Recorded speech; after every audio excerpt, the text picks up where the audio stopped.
പശ്ചിമ ബംഗാളിൽ ബി.ജെ.പി. സർക്കാരിന്റെ ഒരു ഉറപ്പായിരുന്നു ബി.ജെ.പി. അധികാരത്തിൽ വന്നാൽ ആർജിക്കാർ കൊലക്കേസിലെ പ്രതികളെ അവർക്ക് തക്കതായ ശിക്ഷ കൊടുക്കുമെന്നും അവരെ കണ്ടുപിടിക്കുമെന്നും.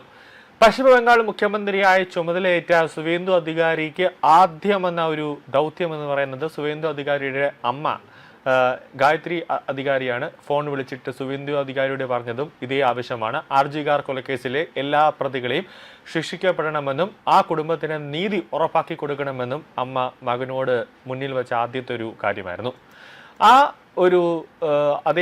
ഒരു ആവശ്യം അല്ലെങ്കിൽ ആ ഒരു ഉത്തരവ് അംഗീകരിച്ചുകൊണ്ട് സുവേന്ദു അധികാരി ഇപ്പോൾ നിർണായകമായ ഒരു നീക്കം നടത്തിയിരിക്കുകയാണ്. അതായത് ആർജിക്കാർ കൊലക്കേസിൽ പ്രതികൾക്ക് ഒത്താശ ചെയ്തു കൊടുത്ത പോലീസ് ഉദ്യോഗസ്ഥരെയെല്ലാം അധികാരി അടിച്ചു പുറത്താക്കിയിരിക്കുകയാണ്. രാജ്യത്താകെ നടുക്കിയ ആർജിക്കാർ മെഡിക്കൽ കോളേജ് പീഡന കൊലപാതക കേസിൽ കർശന നടപടികൾ ആരംഭിച്ച് ബംഗാളിലെ പുതിയ ബി.ജെ.പി. സർക്കാർ. മുൻ കൊൽക്കത്ത പോലീസ് കമ്മീഷണർ വിനീത് ഗോയൽ ഉൾപ്പെടെ 3 മുതിർന്ന IPS ഉദ്യോഗസ്ഥരെ മുഖ്യമന്ത്രി സുവേന്ദു അധികാരി സസ്പെൻഡ് ചെയ്തിരിക്കുകയാണ്. കേസ് കൈകാര്യം ചെയ്തതിൽ ഗുരുതരമായ വീഴ്ച വരുത്തിയെന്ന കണ്ടെത്തലിനെ തുടർന്നാണ് നടപടി. ആർജിക്കാർ കേസിലെ ഇരയുടെ കുടുംബത്തിന് നീതി ഉറപ്പാക്കുമെന്ന തിരഞ്ഞെടുപ്പ് വാഗ്ദാനം പാലിക്കുന്നതിന്റെ ഭാഗമായാണ് ഈ അടിയന്തര നടപടി. മുൻ കൊൽക്കത്ത പോലീസ് കമ്മീഷണർ വിനീത് ഗോയൽ, അന്നത്തെ deputy commissioner of police Abhishek Gupta, deputy commissioner of police Indira Mukherjee എന്നിവരെയാണ് സസ്പെൻഡ് ചെയ്തുകൊണ്ട് ഉത്തരവിറക്കിയിരിക്കുന്നത്. സംസ്ഥാന സെക്രട്ടേറിയറ്റ് നഭനയിൽ വാർത്താസമ്മേളനം നടത്തിയ മുഖ്യമന്ത്രി കേസ് അന്വേഷണത്തിൽ പോലീസ് മനഃപൂർവ്വം വരുത്തിയ വീഴ്ചകൾ അക്കമിട്ട് നിർത്തിക്കൊണ്ടാണ് സസ്പെൻഷൻ ഉത്തരവ് പ്രഖ്യാപിച്ചത്.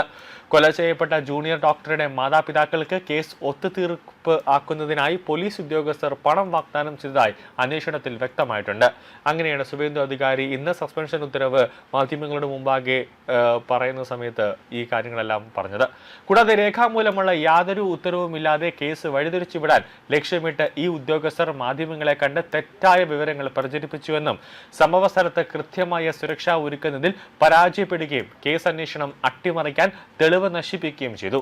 നിലവിൽ CBI അന്വേഷിക്കുന്ന കേസിന്റെ മെറിറ്റിലേക്ക് കടക്കുന്നില്ല എങ്കിലും കേസ് തുടക്കത്തിൽ അന്വേഷിച്ച സംസ്ഥാന പോലീസിന്റെ ഭാഗത്തു നിന്നുണ്ടായ ക്രിമിനൽ അനാസ്ഥ വച്ചു പൊറപ്പിക്കില്ല എന്നും സുവേന്ദു അധികാരി വ്യക്തമാക്കിയിരിക്കുകയാണ്. ബി.ജെ.പി. സർക്കാർ അധികാരത്തിലെത്തിയാൽ സ്ത്രീകൾക്ക് വലിയ രീതിയിൽ തന്നെ സുരക്ഷ നൽകുമെന്ന ഒരു വാഗ്ദാനം ഉണ്ടായിരുന്നു. ആ ഒരു വാഗ്ദാനം അവിടുത്തെ ജനങ്ങൾ നിറവേറ്റിക്കൊണ്ടാണ് ബി.ജെ.പിയെ വിജയിപ്പിച്ച് അവിടെ അധികാരത്തിലേക്ക് ഇരുത്തിയത്. അതെല്ലാം ശരിവയ്ക്കുന്ന തരത്തിലാണ് നിലവിലത്തെ ഉത്തരവുകൾ വന്നിരിക്കുന്നത്. അതേസമയം ഉത്തർപ്രദേശ് മുഖ്യമന്ത്രി യോഗി ആദിത്യനാഥിന്റെ പ്രശസ്തമായ ആ ഒരു ബുൾഡോസർ മോഡൽ, ആ ഒരു ഭരണശൈലി പശ്ചിമ ബംഗാളിലും ഏറ്റെടുത്തിരിക്കുകയാണ് സുവേന്ദു അധികാരി.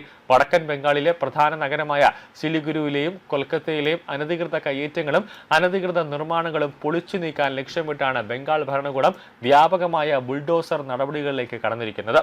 ഉത്തർപ്രദേശിൽ നിന്നുള്ള 24 അത്യാധുനിക ബുൾഡോസറുകളാണ് ഇതിനായി സിലിഗുരുവിൽ എത്തിച്ചിരിക്കുന്നത്. പശ്ചിമ ബംഗാളിൽ നിയമവ്യവസ്ഥ കർശനമാക്കുന്നതിന്റെയും മാഫിയ രാജ് അവസാനിപ്പിക്കുന്നതിന്റെയും ഭാഗമായാണ് സുവേന്ദു സർക്കാർ ശക്തമായ നടപടികളിലേക്ക് കടക്കുന്നത്. നഗരസഭയുടെയും കോർപ്പറേഷനുകളുടെയും അനുമതിയില്ലാതെ നിർമ്മിച്ച നിരവധി കെട്ടിടങ്ങളാണ് ഈ പ്രദേശത്തുള്ളത്.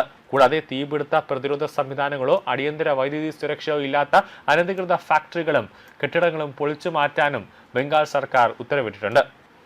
കൊൽക്കത്ത മുനിസിപ്പൽ കോർപ്പറേഷനും ബംഗാൾ സർക്കാരും ചേർന്നാണ് നടപടികൾ ഏകോപിപ്പിക്കുന്നത്.